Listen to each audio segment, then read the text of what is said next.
வணக்கம். இது வைகரை விருந்து.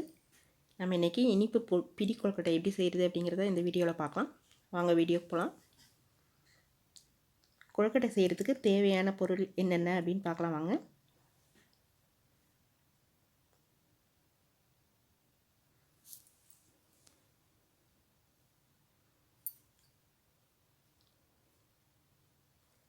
அரிசி மாவு 1 கப், பொடித்த வெல்லம் 3/4 கப், வேர்க்கடலை பொடி செய்தது வறுத்து பொடி செய்தது 1/4 கப், தேங்காய் 3 டேபிள் ஸ்பூன்,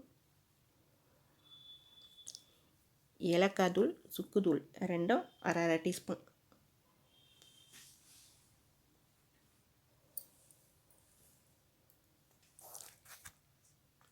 இப்போ இந்த வேர்க்கடலையை நல்லா வறுத்துக்கலாங்க.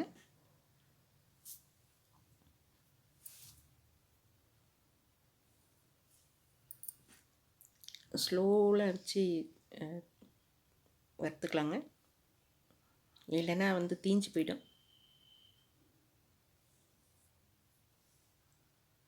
இந்த நல்லா வறுத்துட்டு தோலெல்லாம் எடுத்துட்டு பொடிச்சு வச்சுக்கலாம். ரொம்ப பொடிக்கணும்னு அவசியம் இல்லை, 1-2 பொடிச்சிக்கலாம். கரகரப்பாக இருக்கணும்.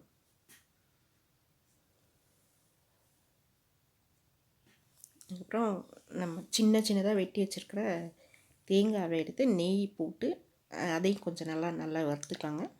லேசாக நிறம் மாதிரி இந்த சிவந்து வரணும், அது வரலாம் வறுத்துக்கலாம். வறுத்துக்கிட்டு இப்போ வெல்லம் போட்டு 3/4 டம்ளர் வெல்லம் 1 டம்ளர் தண்ணி ஊற்றிக்கலாங்க. ஊற்றி நல்லா கரைஞ்சிடுச்சுன்னா எடுத்து நம்ம வடிகட்டிக்கலாம். தூசு கல் மண் இருக்கும், அதனால் வடிகட்டிக்கலாங்க. இந்த வெல்லம் நல்லா பொடிச்ச வெல்லமாக இருக்கணும். கட்டியாக இருந்தால் அளவு சரியாக வராது.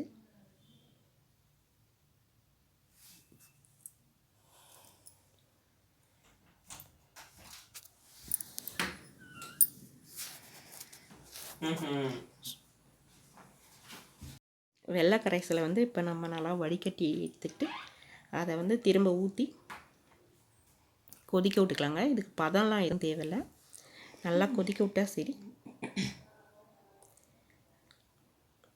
கொதிக்க விட்டுட்டு இந்த அரிசி மாவு 1 டம்ளர் எடுத்துக்கலாங்க.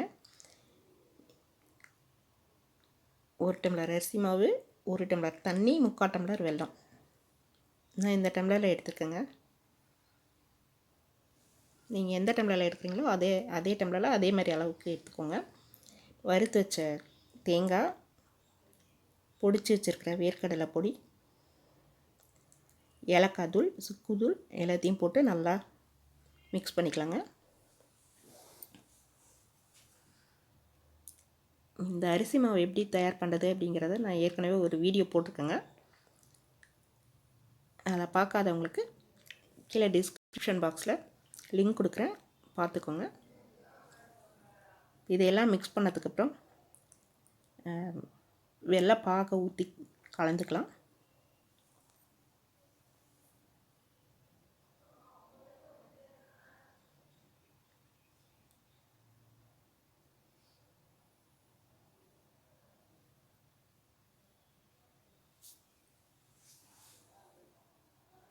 வெள்ளை பாகை ஊற்றி நல்லா கலந்துக்கிட்டு நல்லா பிசைஞ்சு வச்சுக்கோங்க. இந்த மாதிரி ஒரு 10 நிமிஷம் ஊறட்டும். பிசைஞ்சு எடுத்து வச்சுட்டு 10 நிமிஷம் கழித்து கொழுக்கட்டை பிடிச்சி அடுப்பில் வச்சுக்கலாங்க. இட்லி பாத்திரத்தில் தண்ணி ஊற்றி வச்சு நல்லா கொதிக்க வச்சுக்கோங்க. கொதிக்க வச்சு அதுக்கப்புறமா அந்த கொழுக்கட்டையை பிடிச்சி அதில் வச்சிங்கன்னா 10லேருந்து 15 நிமிஷத்தில் வெந்துருங்க. நீங்கள் அப்போ தான் இட்லி பாத்திரத்தில் தண்ணி ஊற்றி வைக்கிறீங்க, உடனே எடுத்தது கொழுக்கட்டையும் பிடிச்சி எடுத்து வைக்கிறீங்க அப்படின்னா இன்னும் ஒரு 5 நிமிஷம் சேர்த்து விட்டுக்கோங்க, அப்போ தான் வேகும். இப்போ சுவையான ரொம்ப சாஃப்டான சூப்பரான கொழுக்கட்டை ரெடி ஆயிடுச்சுங்க. உங்களுக்கு இந்த வீடியோ பிடிச்சிருந்தால் லைக் பண்ணுங்கள், ஷேர் பண்ணுங்கள், கமெண்ட் பண்ணுங்கள், சப்ஸ்கிரைப் பண்ணி பெல் பட்டனையும் அழுத்துங்க. நன்றி, வணக்கம்.